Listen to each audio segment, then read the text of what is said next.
and salutations, my dearest friends. My name is Samantha, and today we are doing another car chat. So this is just me sitting in my car and talking about random bookish things. And today I decided to just chat about tropes that I usually do not like. I don't know if this is going to be like a real series on my channel, but recently all I have been wanting to do is film and talk about books. Sometimes I just don't have the time to film a reading vlog or to film at my house with like a ring light and all that situation. So today is another one of those days where I'm at work, I'm on my lunch break, and we're gonna talk about books for the next 10 or 15 minutes, if that's cool with you. So as a romance reader, I feel like we all have our favorite tropes, and there are just some tropes that I tend to just not vibe with. We're gonna talk about them, and I might even do some like exceptions to the rule, because obviously I don't hate every single book that has these tropes. There are some books that might have these tropes and I do like, but generally I don't like these books.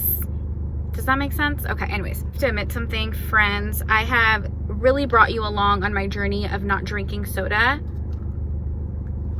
I'm drinking soda. I'm so weak. Here's the thing. I am giving up soda, but going cold turkey has never, ever worked for me before. I always end up like breaking, craving soda, and then just drinking it. So right now I am being gracious to myself. It's been almost a full month of me not drinking soda, and I'm just gonna be gracious to myself and allow myself to have this one soda, and then I'll go back to being good. Listen, I love kombucha. I love kombucha so freaking much. You guys know I've talked about it on my Instagram stories, but nothing tastes better than a Coca-Cola. Let's get into the tropes. So the first trope that I would say that I do not like is surprise baby or surprise pregnancy.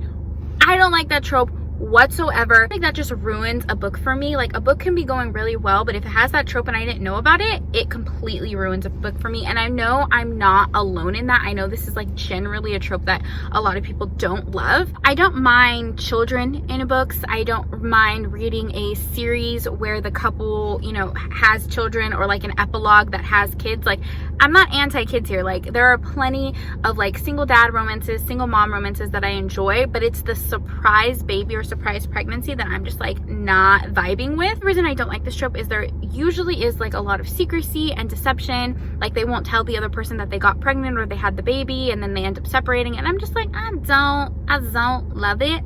I don't love it. And then I also hate the idea of like a couple staying together just because they had a child, because that's not necessarily romantic to me. From here, obviously I am talking about this from like a book perspective and what I like reading about for my romance, not like a real life perspective situation. Hopefully that I made that clear in the video. There are some exceptions to this rule. I have read a couple books that have this trope, and I think they're done really well. So let me talk about them. The first book is Queen Beverly Jenkins. Of course, everything she writes is fabulous. She can do no wrong. And that has a surprise pregnancy trope, and it's not a spoiler like literally whatsoever. It's in the synopsis and like in the first chapter of the book. It is a part of her Destinies series, and I think this one is called Destiny's Surrender. I love this book so much because I love Billy, our heroine in this book. She is so strong. I love her personality. She's such a good mother. Like, I just adore her. She knows what she wants. She knows what she deserves, and she really doesn't take crap from anybody.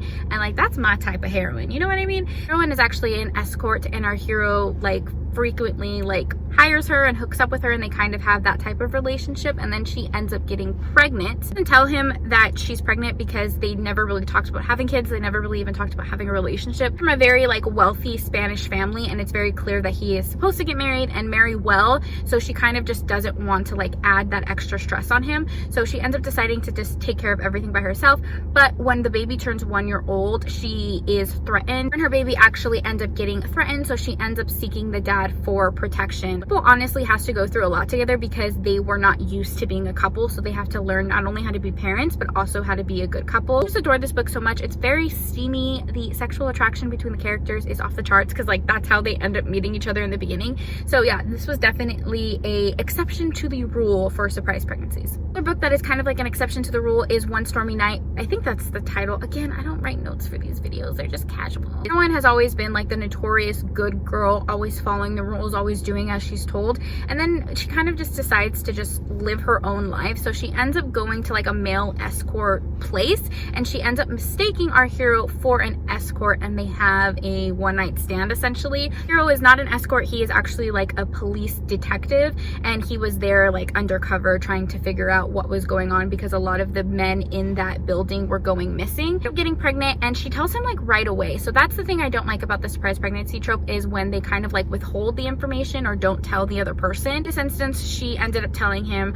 right away, and it was kind of like a marriage of convenience because this is a historical time, so if he didn't marry her, she would be ruined. So it has the marriage of convenience plus the surprise pregnancy trope in it. It has like a mystery element to it because our main character is a detective. This does have a couple of trigger warnings. Almost all of Kerrigan Byrne books are a little bit darker. Definitely check Goodreads if you need that. Those are two exceptions to the rule, but in general, I do not like the surprise pregnancy trope. Okay, another trope that I don't like, and hear me out, y'all, I don't like billionaire romances. I don't know why. I know that's like more of like a fantasy kind of like marrying a rich guy who like has all of this luxurious stuff and he like woos you, and there's usually like an age gap with it. I just don't like it. It doesn't tickle my fancy. It's not my favorite thing in the world. Editing Sam here, I realized that I just babbled a ton in this video because a car pulled up next to me and was making me real self-conscious about filming in my car. So I guess what I was trying to say about the billionaire romances was I typically don't like reading it. A lot of people like reading billionaire romances because of the more fantasy escapism element to them.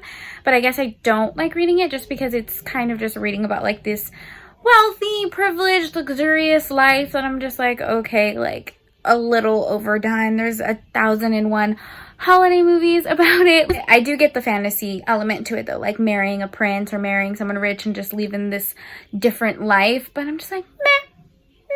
Doesn't do anything for me. I'm not overly fond of office romances, and I feel like billionaire romances and office romances are normally like attached. Like it's normally like this young assistant ends up falling for her billionaire boss, and I'm like, I feel like it's a little overdone. I'm kind of over it. I haven't found a ton of books that have this trope that I love, and again, I don't need books to be super realistic, but when it comes to like office romances, I'm like, that's an HR issue, yo. Like if someone tried to come at me while I'm trying to do my work, like I'm gonna be contacting HR. Thank you, ma'am. Thank you. No, thank you. Okay, so it just becomes a little problematic to me. I read a series that has the billionaire and office romance kind of like tied together.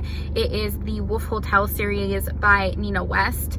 I did like this series. Now this series is very messy, have love triangles in it. It's very angsty, a little bit dark. It's one of those super addicting series, like once you start reading it, you absolutely can't put down. I feel like I read this whole series in like one weekend. I think I read it during a reading vlog. Hero is a billionaire and he owns a hotel chain, and he ends up opening a hotel like in Alaska, and our heroine ends up getting the job to work in that hotel even though she's not really qualified for it. I think he kind of hired her because she was attractive, which I mean, again, that's an HR issue. Like, can get a little problematic. I don't like calling books a guilty pleasure because if I enjoyed something, I'm not guilty about it, but this is kind of like a guilty pleasure a little bit. Like it's not the best series, but it's super addicting because it's so messy and so high angst and super steamy. She gets hired for this hotel and she immediately becomes like his personal assistant, and it follows their romance, and I think it's 3 books in total. So that is an exception to the billionaire trope that I typically don't like. This trope I have always said that I didn't like is enemies to lovers. Now, I'm having a revelation that I might like enemies to lovers. So the thing with me reading romance books, I typically really gravitate towards fluffy, sweet romance books. My favorite trope is friends to lovers. I always just want something like super sweet and just like heartwarming. So usually I don't tend to like enemies to lovers because it's very high angst. And sometimes it's petty. Like sometimes the couples will get so mad at each other for like the littlest things, or they don't like each other for something so stupid or something that happened like when they were kids. Like, I don't like that stuff. Sometimes it can get really annoying, so that's why I say typically I don't like enemies to lovers, but I have read a few enemies to lovers that I have enjoyed, so maybe I do like this trope. I don't know. If you guys like these tropes, leave me a comment, message me on Instagram, let me know some books that have these tropes and you were just like, Sam, you need to read this, this is really good. Change my mind. I would love it. Maybe I just haven't read a ton of books with these tropes that I think are good. I've read a ton of books with these tropes that are bad. So that's why I'm saying I don't like these tropes. Enemies to lovers has always been something I don't typically gravitate towards because I just don't like pettiness in books, and I feel like a lot of enemies to lovers is so dumb. Like the reason the couple doesn't get along, I'm like, get over it, y'all are grown, move the freak on. If we're talking about exceptions to the rule, I just read a holiday male enemies to lovers romance. It's called Christmas Spirit by Ali Reichardt, and I adored this book. It was so good. I think I described this book as a fever dream because there is some Christmas magic that brings the couple together, and it's a little campy, it's a little unrealistic, but it's just so, it reminds me of like a Hallmark movie. So our characters work at a hotel together. One of our heroes is an executive chef, and then the other one is a kitchen boy who washes dishes. So it's kind of like an office romance. They're headed home from the holidays. They're headed in the same direction, so they end up sharing a car together, but there's a massive blizzard that completely detours them, and they end up stumbling upon like this abandoned hotel. I really enjoyed it, so this one was an exception to the rule. I also really like the second, oh my gosh, someone is parking right next to me. Sir, you see me talking on my phone, like why are you just gonna stare at me right now while I'm talking on my phone? Okay, he's really just staring at me. Awkward. Okay, we're gonna have to wrap this up. I also really enjoyed the second book in the Bridgerton series. It's Anthony's and Kate's book. It's The Viscount Who Loved Me. Side note, I am dumb and I have always said the Viscount Who Loved Me. It's a Viscount. I've been pronouncing it wrong this entire time, and the only reason I knew that I was pronouncing it wrong is because Jessica pronounced it Viscount in one of her videos, and then I listened to the audiobook and it's definitely Viscount, not Viscount. So I was pronouncing it wrong the entire time. An exception to the rule, I loved Anthony and Kate's book. I gave it a 4 out of 5 stars. It is an enemies to lovers romance. He really wants to get married, but he is determined not to fall in love with his wife. He just wants to pick a bride that he relatively gets along with and can basically have kids with. So he doesn't want to fall in love. So he ends up courting our main character's sister. Our main character Kate is like, heck no, you do not deserve my sister, you're not going to be with her.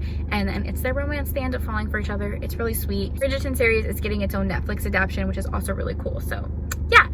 All right, so those are the tropes that I typically don't like and some exceptions to the rule. Hopefully you found some good recommendations if you like these tropes, or if you're like me and don't like these tropes and want to read something good. If you guys are enjoying these more casual car chats, let me know if you want to see more of these. Thank you so much for taking time out of your day to spend time with me. It means the world to me, and I'll talk to you next time. Bye!